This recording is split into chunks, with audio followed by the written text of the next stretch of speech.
Lee. Okay. Darren Mintz is obviously one of the top quarterbacks in the ACC this year. What have you seen from him on film? What makes him so dynamic and dangerous as a quarterback? He's overall just knows how to make those throws, honestly. Like, he's a very talented person. I heard he's kind of young, I believe so. Not 100% sure, but he can make every throw on the field. So got to give him his props, but it's a game that we just got to dive into the details a little bit more, honestly, since knowing that he can make those throws across the field, in front of him, wherever the cases may be. He even takes the check down. That's how you know you have a good quarterback, honestly. He's willing to gain a profit. So it's just good to know that, and we're willing for the challenge, honestly. We're up for it. We live for moments like this, and so we're just going to keep working and just grinding. Right. Coach Key talked about how important it is this week to limit the yards after the catch.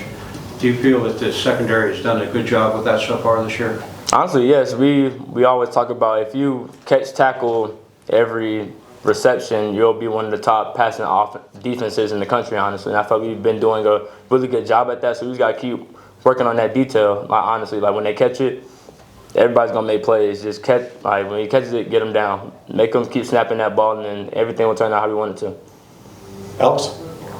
Obviously, no official injury on the news on Amari yet, but just how hard is that to see another upperclassman guy, a leader, kind of go down like that with an injury, and kind of how much y'all rallying around and trying to play for him a little bit while he's out?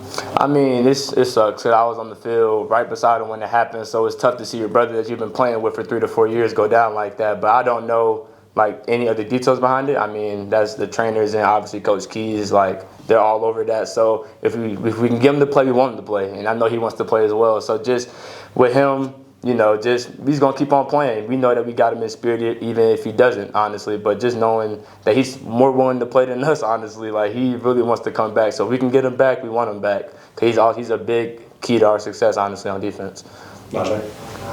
How important is it, Clayton, just to be disciplined? Obviously, you talk about him being a quarterback that does take down, but if he improvises, scrambles to the right, just stay in posture with the receiver so you don't allow big plays if he tries to throw off the run. Yeah, that's honestly like we take that into every game, honestly, because any quarterback can make those plays. Honestly, every quarterback I feel like has that ability to make those improvising plays, and he's one of them, honestly. So just knowing that and just harnessing on the details of, all right, he may get out the pocket. That doesn't mean come out of coverage. That doesn't mean do these things that you're not really supposed to, honestly. So if we just stay disciplined, stay to our keys, stay to our reads and everything, and Plaster, when he's outside the pocket, he has nowhere to throw, then we can keep playing ball like that. You can't beat us just running outside the pocket.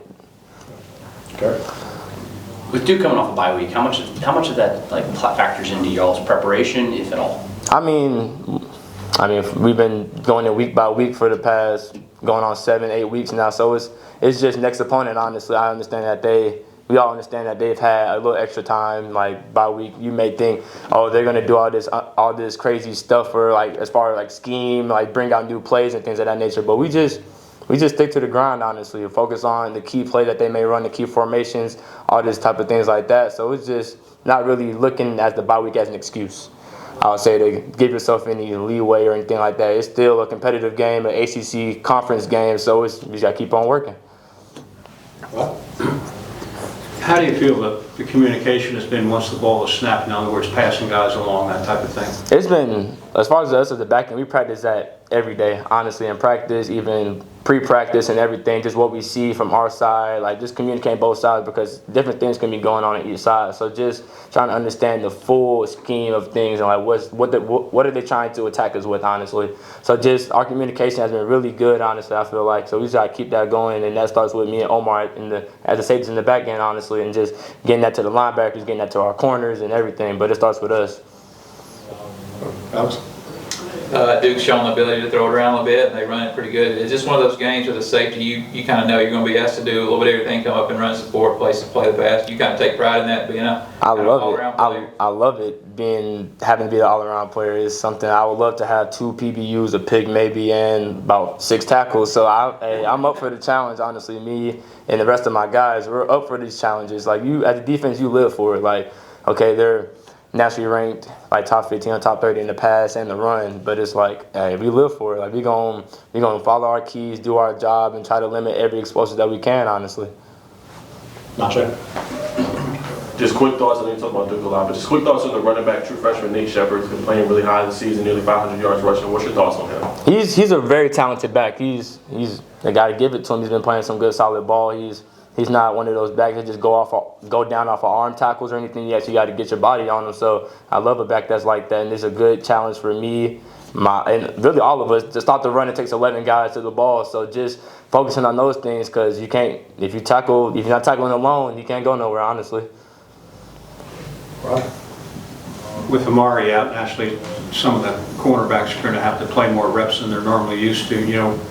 What are you seeing from those guys? And are there any guys that have caught your eye? In terms of working hard to get those reps.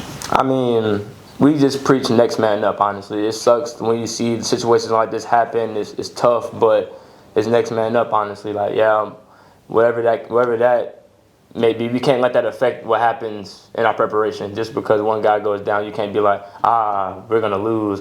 This is gonna happen. That's gonna happen. You can't think like that. That's a loser's mentality, and we don't have that type of mentality in our room, at least. When that stuff type of happens, hey, next man up.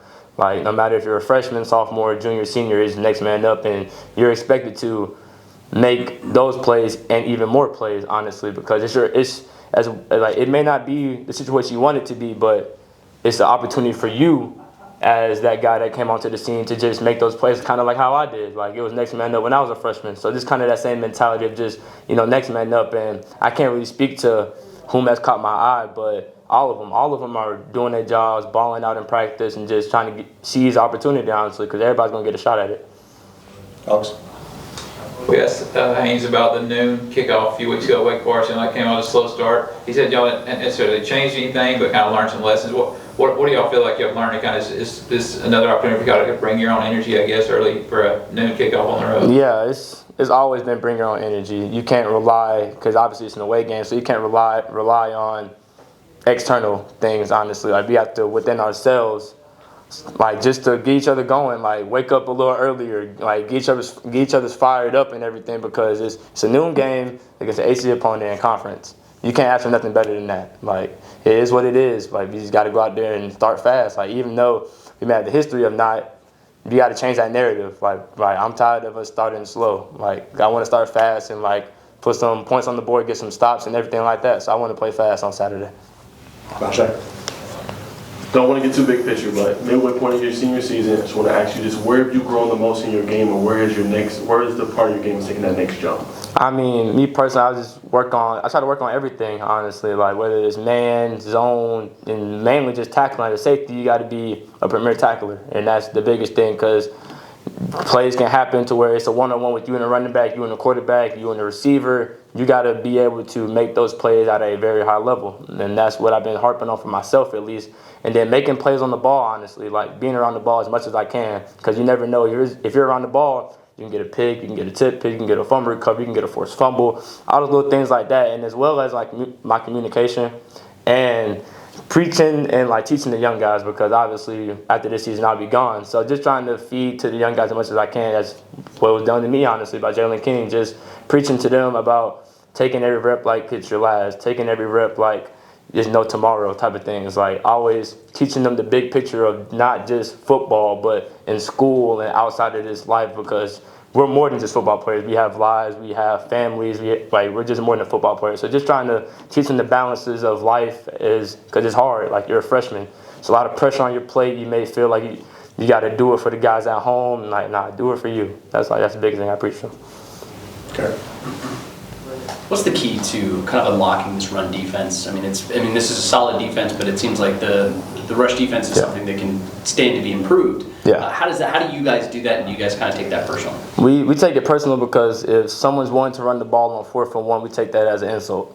If someone says that they can run the ball however many yards, however many times, it's an insult to us as a defense, honestly. So just, you got to trust the person next to you. Like we always say, do your job, play your gap, don't do nobody else's job. And that really plays a factor into how defenses like come together, honestly. Because if you have full faith and full trust in your brother that he's going to do his job, that means I can have full faith in myself to do my job. And then when things like that happen, it gets scary for defenses, especially run defense, because that's a big thing, honestly, as well as pass. But it's always good to have a good run defense. Anything else? CP, thanks.